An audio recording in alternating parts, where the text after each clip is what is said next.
Welcome to Story Connections, where we discuss books and all the wonderful, exciting, frightening, and fascinating tales they present, and how all these things pertain to our lives. Now, here are your hosts, Kathryn Townsend and Rebecca Guthrie. Then there was The Mysterious Affair at Styles. And oh, yes, the first Agatha Christie book, which I have to admit I did read, and I'd never actually read an Agatha Christie book before. Everybody's like, you have to read Agatha Christie, you have to read Agatha Christie, and I'm like, she's old, and the books are old, and why? And I picked it up, and I loved it, and she's an author that I will start actually reading. Okay, so just out of curiosity, what does old have to do with anything? I felt like the books were going to be really dated.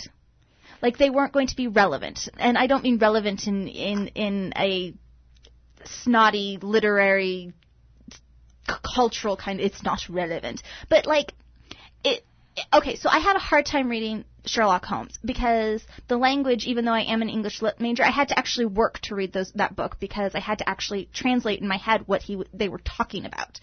And I was concerned that Agatha Christie was going to do the same thing. Okay, so what you're really saying is because you are a young mom with a toddler, your reading time is limited.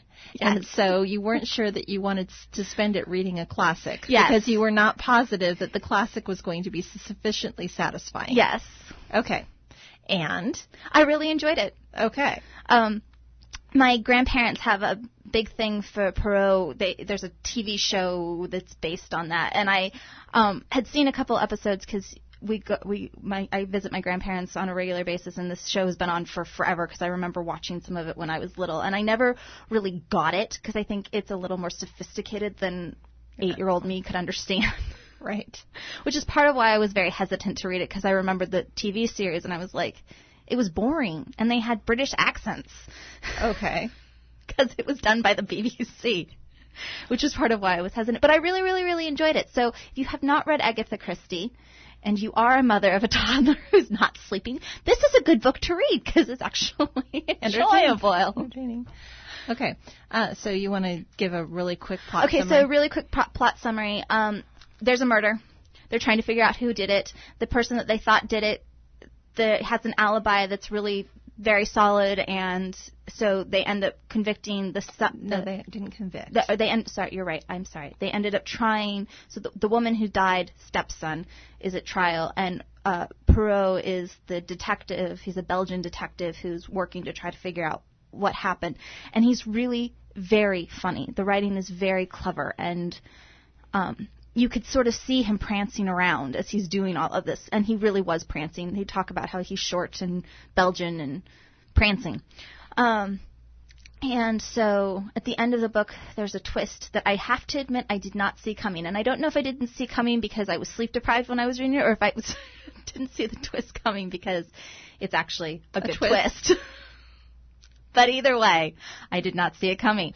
And I was really pleasantly surprised. And I closed the book feeling like I'm really glad that I put this on the list of books to read. And the reason I picked it was because I felt like you couldn't talk about mysteries without talking about Agatha Christie. I felt like it's like talking about mysteries without talking about Sherlock Holmes, which we will also talk about. Okay, so that's a good segue into talking about Sherlock Holmes.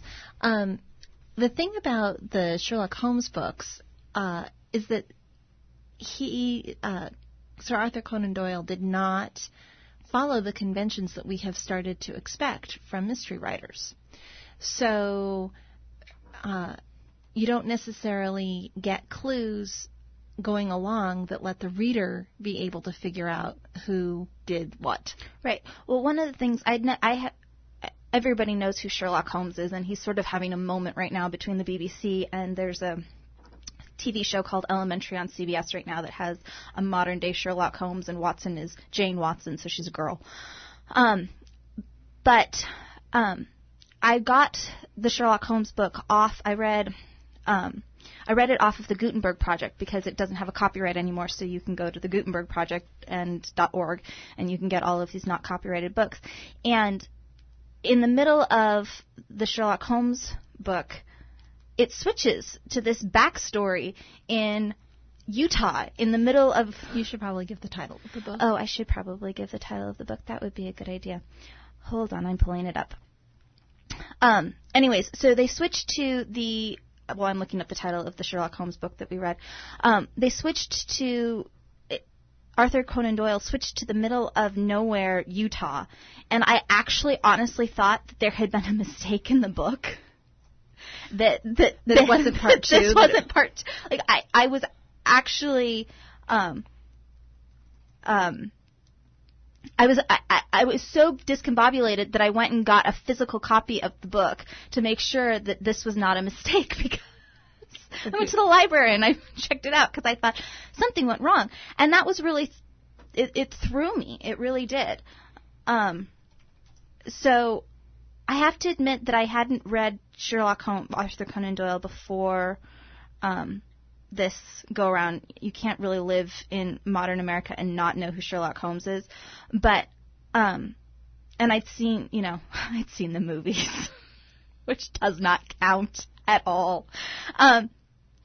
And I could understand why it was that people have such a love for Sherlock Holmes. I could understand why it was that people latch on to him, because he's very eccentric. But it wasn't something that I cared for. And the Sherlock Holmes book that we read was A Study in Scarlet, which is the first Sherlock Holmes book. Right, and one of the only full-length novels, because a lot of the Sherlock Holmes work was actually short stories. Right. Okay, so what happens in this book is that there's a murder. Somebody writes on the wall in blood. They're trying to figure out who it is. There's confusion, and then all of a sudden, Sherlock Holmes has the answer. Right. And you're like, how do you know that? And that's what I was talking about when I said he violates the conventions that we expect now, because now you expect an author to give you something that would let you understand who it was. So we don't have any idea how he knew. He just, sort of miraculously knew. And then it switches to Utah, and we get the backstory as to motivation. But the thing that I think is important about Sherlock Holmes is that it established the genre of mystery. Right, and we will continue talking about that on the other side. You are listening to Story Connections. Don't go away. Miss a show? Hear the podcast through our website, kvoi.com.